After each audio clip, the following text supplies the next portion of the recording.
I'm really, really excited to be here today to share with you some of the results that we had with the Go Global program with Unilever. So I'm Mark Silva, I'm CEO and founder of KITE. We're an end-to-end solution for companies that are engaging with emerging media platforms and technologies, basically startups.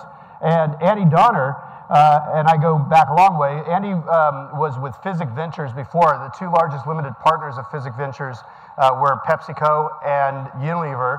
Has joined Unilever Ventures recently, and one of the first acts he did was do the Go Global program. I think we have a slide of what it looked like. It was a 3-month program where we sourced over 30,000 companies, got it down to 14 companies that were actually in the room pitching their hearts out to 7 brands, and 7 of those companies got a $100,000 minimum purchase order from you. Some of those deals are probably going to be multi-year, multi-million dollars. So we're going to talk about the Go Global program, the approach, the process, the insights, and the outcomes of that. But we're also going to be talking about the larger topic of corporate innovation and market innovation in the context of this. So Andy, thanks so much for joining. Thanks, Mark. Welcome. But you know, you're a Valley guy. You're a Fortune 50 company now. What's a Valley guy doing in a Fortune 50 company? What's going on here? So hi, everybody. It's great to be here. This is a little different than I think what we talked about yesterday and some of the morning discussions. So hopefully this is well received. We're going to be talking about how a brand connects to innovation. We're going to talk about mobile. We're going to talk about wearables. We're going to talk about Internet of Things. But really what we're going to talk a lot about in the next 15, 20 minutes is about how a big company, one of the largest companies in the world, a company with $70 billion in revenue, connects into the startup world. And Mark's right. I mean, I joined Unilever last January. I'm not a big company guy per se. I'm out in San Francisco. I've been in the Valley for 20 years. I founded an ad tech company. I worked at an enterprise software company. I worked at Leapfrog. I've been a venture capitalist for the last 8 years. And so the question is, what am I doing at Unilever? And simply stated, Unilever, which is a massive company. We probably everyone in the room has used our product, maybe even today when you took a shower or drank your cup of tea in the morning. We serve about a third of the planet on a daily basis. So about 2 billion people a day use one of our products in 193 countries. It's a massively scaled organization. We're based in London. We have our US headquarters in New Jersey, but we're pretty divorced of what's going on in Silicon Valley. And so I was hired to create Unilever Ventures in North America, headed in San Francisco, to be an interface between our brands and our headquarters and what's going on in the area of digital marketing, digital media, e-commerce, and ad tech. So, you know, fundamentally what I do is I do 3 things. I scout for technology, which is one of the reasons I'm here. I try to strike partnerships, and where possible and where appropriate, we have a checkbook and we can invest in businesses. So that's my job. But the Go Global program wasn't necessarily about investment. It was more about cultural change. It was more about 7 brands that weren't just doing a media brief or a creative brief, but was truly looking for innovation partnerships. Yeah, I mean, it's interesting. When I joined Unilever, and still now, I look at those 3 pillars of technology scouting, partnership, and investment through a startup mindset. I mean, that's where I've been for years. And so I put myself in the shoes of entrepreneurs and I asked myself the question, why would a startup, why would an entrepreneur want to work with a Pepsi, a Unilever, a Nestle, et cetera? What's in it for them? What can Unilever present? And so my 6 months on the job, I did a lot of listening. I listened to what Unilever pain points were, and then almost more importantly, I listened to entrepreneurs, right? What were their pains? What could Unilever present to them? And so the core insight really comes down to one thing, which is massively global scale, right? What startups have is speed and innovation and agility, and they want to change the world, but mass scale is a hard issue, right? Customer acquisition is job number 1. It's hard enough in their home country, but how do you do it in Brazil? How do you do it in China? How do you do it in the UK if you're based in Palo Alto? Or if you're a US or if you're a UK-based company, how do you come to the US? And so a light bulb went off and I said, well, look, Unilever has 3 things, 3 assets that can be really interesting to an entrepreneur. One is we have budget, okay? We're the 2nd largest advertiser in the world, right? You know, the dollar sign or the pound sign or the euro sign, you know, does resonate. That's great, sure. Number 2 is we have really meaningful brands, and I'd love to talk about that. There's a lot of really meaningful brands in Unilever, and startups want to work with meaningful brands. But it was the 3rd thing that was really the core insight behind Go Global, which is the global reach. right? Someone gave me this stat that we're in 193 countries in the world. I mean, that's like head exploding to an entrepreneur.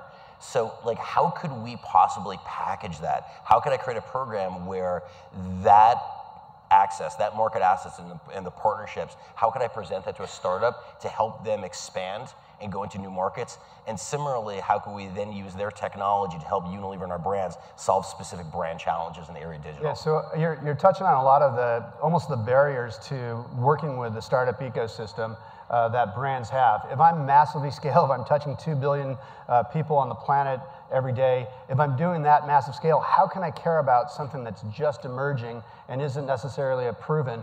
And so I think on the slide here, what we show is we were actually taking these 7 brands and activating in a really specific market. So why don't you describe a little bit of the Go Global program specifically? What you did, what was the actual program definition? Absolutely. I mean, it's not brain science. It's actually pretty simple. It's a matching program, right?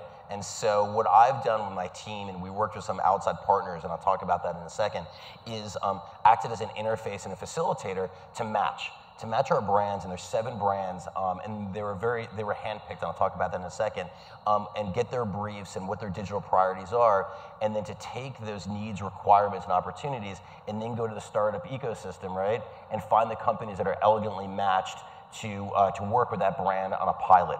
And the architecture of it was done very specifically, right? It was done to add value on both sides, right? So we went to brands and said, in the area of content, in the area of mobile, in the area of Internet of Things and wearables, what are your problems? What are you trying to solve, right? And so we crafted a brief for each. And then what we did is we went out to the world, to VCs, to entrepreneurs directly at events like this, and we started marketing the program. And the goal was pretty simple. It was to find the right company somewhere in the world to work with that brand. But here was the hook. The hook was the pilot couldn't take place in that startup's home country, right? So if you were from North America, the pilot was going to be outside the U.S., right? If you were a UK-based company, the pilot was going to be outside the UK. Yeah, Why did we do? Oh, sorry. Well, by definition, you weren't looking then for startups; you were looking for scale-ups. Exactly. And again, I want to just pause for a second. We talk about the 4 Ps of marketing being product, price, promotion, and positioning. We talk at KITE about the 4 Ps of innovation being process, programs, like a Go Global programs, platform, and performance. And so we'll talk about the outcomes in a second. But the process, as you just took us through, is bespoke to every single company. Innovation is like DNA in a company. It's unique to each company. So as you've been introspectively talking about, I thought about this big company and how does it actually work? You're actually deconstructing how you guys would crush 2 guys in a garage. But you were looking for companies that were ready to take that next big step forward. Yeah, I mean, this was sort of like the core insight, right? Is that there's a Goldilocks moment that we talk a lot about in our group, right? Is that if it's 2 dudes in a garage or 2 dudettes in a garage, it's too early, right? Unilever doesn't know what to do with them. They don't know what to do with Unilever. It's a total mismatch, right? But once a company is at a scale of a Facebook or Twitter, it's table stakes, right? Every company has to partner with them. So there's some spot, there's some stage in the middle where a company is established enough, right? It's not 2 guys in a garage, but it's still early enough where Unilever can be transformative to them. And how do we find that moment? And the insight was, if we could find companies that are at the moment where they're poised to go international, they want to cross the pond. They've done product market fit in, say, the US, but now they want to go to Brazil. They want to go to the UK. They want to go to China. This was really what Unilever could present. So one of the core fundamentals of the program was to approach companies who are ready to go global, hence the name of it, right? Are you ready to go global? Come with Unilever and we'll help you go global. And in the process, we'll provide capital, right? Well, we'll provide revenue. Yeah. And we'll talk about that more in a second. $100,000 for a paid pilot. No strings attached, no equity, just only add value. We'll provide partnerships, market insights, mentorship, anything to help you to go into a new country. But the catch is you deliver a pilot, a paid pilot to one of our brands. And we had 7 of the brands, and I can talk more about it. So 3-month program, your target date was Mobile World Congress, Barcelona. Go. It's November. What do? You start sourcing these companies like crazy. You get it down to a manageable pipeline. Eventually, the finalists 14 are selected, flown to Barcelona, and then you guys do a Dragon's Den or a Shark Tank, and seven companies are selected. Maybe unpack how that worked. Yeah, I mean, again, it's not magic. You know, the process of the whole program is split into 4 pieces. It was the architecture, how do we structure the program, and there's a lot of insights internally how we did that. There was the funnel building, how do you actually find the companies, and then you structure the commercial partnerships, is where we are right now, and then you launch the pilots. The first bit, which was how to structure it, some of the key insights here was we created a lot of competition within Unilever. I pitched to a bunch of our brands. 15 brands raised their hand, they wanted in, and we said, like, no, we're going to only work with 5. And internal competition, you know, we're human, we're very competitive creatures. And so all 14 brands, and then when we said it was only 5, and then we went to 6 and 7 because it was across our categories, what wound up happening was great. It was the ones that were most engaged. It was the brands, the money wasn't the issue, right? Brands have some money to, you know, toss around, but you want mind share, you want engagement. So the 7 brands we worked with were where there was a global brand leader in a local market that were super, super engaged with what we were doing. So we architected it that way. Yeah, and the $100,000 wasn't that big of a check to write for these guys. There's probably $300,000 or $400,000 they may have to write to spin up creative assets and manage the program and everything else afterwards. But more than anything, we saw it created a commitment to the calendar. Yes. So people started showing up for calls, and people started really being engaged, like you said. Yeah, I mean, this was, I mean, this event, right? When there's an event on the calendar, it's a forcing function. And in our case, we put it at Barcelona at Mobile World Congress. It was February 26th. That was burned, that was seared into the calendar, right? And so our team internally, and we worked with wonderful consultants like KITE to help us build the funnel. We had 4 months, and it was a full-on sprint, right? Our brands were going to show up to Mobile World Congress, and their expectation is that they were going to have fantastic companies there who are going to serve their need. And so, you know, I lost a lot of sleep in the process. And so what we did is we worked, you know, November, December, January, February, and we built a customized funnel for each of this. And then at Mobile World Congress, and it was great actually how it worked. There were 14 finalists that were brought, 2 for each of the brands. And then what we did is all 14 companies presented, so they got exposure to all the Unilever people that were there. And in the afternoon, each of the 2 finalists pitched their proposal, how to activate the brief to each of the brands. There was 7 separate conversations. And then at a Mobile World Congress, we had the 7 winners. And so we've spent March and April designing, basically taking their PowerPoint slides, migrating and converting it into commercial contracts. And right now the pilots are starting to launch, and there's 2 in market right now and 5 about to launch. So I was in the room and I saw you had digital marketing services, global media, social media, venture, legal, brand in the room, and it was transformative. I mean, people came off that with such a buzz of, wow, the startup ecosystem, transformative to the startups, transformative to your brands. It was an amazing moment to see that kind of engagement. After that happened, you came back down, and the buzzkill is, okay, now we have to get into contract. And you've done that. You've got a couple of in market. You want to talk about the programs that you went live with? Yeah, I'll do that. I mean, if anyone's going to pull something like this off in the future, number one, you know, please do call me. I'd be happy to share insights. The easy part, relatively speaking, is the architecture and the funnel building. I mean, easy insofar as that it's easy fun. Because you're a venture guy, but again, not a lot of people don't have that background. It's true. I mean, easy insofar as like, well, it's fun, right? That's sort of like the sexy part of it, right? Like, oh yeah, you know, PepsiCo 10, Mondelez Mobile Futures, hackathons, like these get buzz and PR and they're phenomenal. But then like the match happens and that's the real work. Because like, you know, the hangover is done, people go back from Barcelona, the fun's over, you know, the streamers come down, and then the hard work starts. And that's the last couple of months has been that. It's been taking the PowerPoint slides and actually now doing commercial contracts. And it's hard. It's IP issues and legal issues and procurement issues. And you know, Unilever normally pays a 90 or 120-day cycle, but if you're a startup, you can't pay a startup, you know, in 120 days. They need money now. So we had to create new processes within Unilever. And ultimately, what Mark is kind of touching on is culture. The big change that happened within Unilever, and I talked to Bonin about this, what he did at Mondelez, it's cultural change. It's getting people to think differently, to act nimbly, to A/B test, you know, to sort of like, you know, agile development, if you will, and to tell people, look, we're going to do 7 of these, and a bunch are going to fail, right? If we have one huge success, then that's going to be a home run. If we have 2, that's a grand slam. 3, forget about it. I mean, that's unbelievable, but a bunch are going to fail. So we just change the way internally people are thinking about it, and that's a lot of been for my role, sort of like a change agent to sort of infuse Silicon Valley sort of speed and temperament and cultural and fail fast into the process. So where we are right now, 2 are live, and I can talk about this because they're live. I'm really proud of them. So one, which is great, and it's mobile, so I'll talk about it here, is Hellmann's, which is our food brand. They're working with a great company out on Long Island called Songza. And Songza, a bunch of you may or may not know, they're in the constellation of Pandora and iHeartRadio and Beats. And what they do, it's a music streaming service, and their core insight, which I think is fantastic, I'm a big advocate of their tool, is rather than following a track or an artist or a genre, you follow an activity or a mood, right? So very often when you decide what you want to listen to in music, you wake up in the morning, and it's a Saturday morning, you're in a specific mindset. And what Songs it does is they allow you to pick a playlist specific to that activity.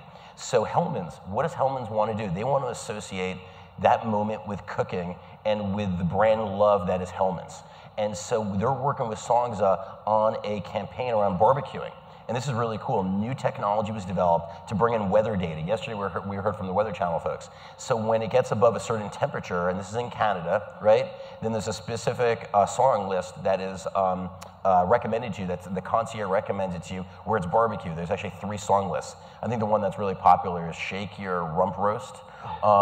And it just launched a few days ago, and it's actually doing phenomenal for Victoria Day in Canada. So Songza is on 1 of every 4 smartphones in Canada as well, so it's a huge success there. It's a great way for them to be growing and bringing in a partner in a ad format that never existed before, using technology that never existed before. So this doesn't just come through a media brief or an agency brief. I want to ask, anybody else have a question here about this in terms of corporate innovation? Anybody? Okay, while we're waiting, anybody's welcome to join here. Last question: does this just work for ad tech, or does it work for any? Like, I'm thinking about what you were doing with Vaseline and some of these other ones. They weren't just ad tech; they were core product or brand or any number of other forms of innovation. Yeah, the relatively easy one, right, so to speak, and it's the 2 that have launched. It was Songza working with Hellmann's, which is, yes, technology, but it's kind of a media plus.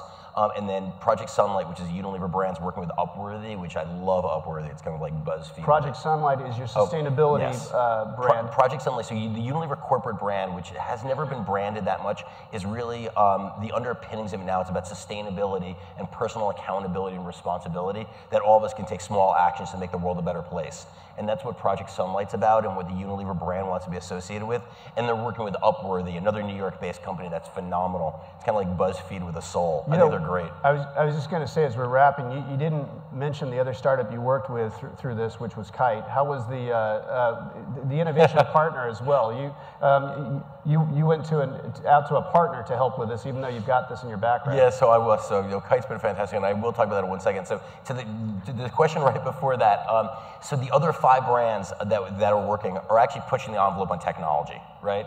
So you have Vaseline, who's working with a startup that's taking digital diagnostics from the world of melanoma and applying it to skin health. We have a brand Proactive, which is a hard, healthy spread that's doing quantified cell for cholesterol management. We have Surf, which is working with a technology to do music downloads onto feature phones in South Africa. In China, Clear is doing some amazing things with video and games. So it's a sandbox for pushing technology. But to help out Mark here and sort of on this, so one of the things that we did very early on is we had the humility to recognize that if we were going to pull this off on the time frame, we couldn't do it alone within Unilever. I have a great network. My partners within Unilever have great networks, but networks have limits. So we reached out to 2 groups, one over in Europe and one here in the US. And we reached out to KITE, and KITE was absolutely fantastic. So they helped us think through it to structure the program, build the funnel. So I will say this, and not just because I'm on stage with Mark, but if anyone out there, big corporations looking to do anything like this, A, come talk to me, happy to share. And number 2 is work with consultants or experts that have done this before, and these guys are just fantastic. Do we really need to cover anything else? Thank you.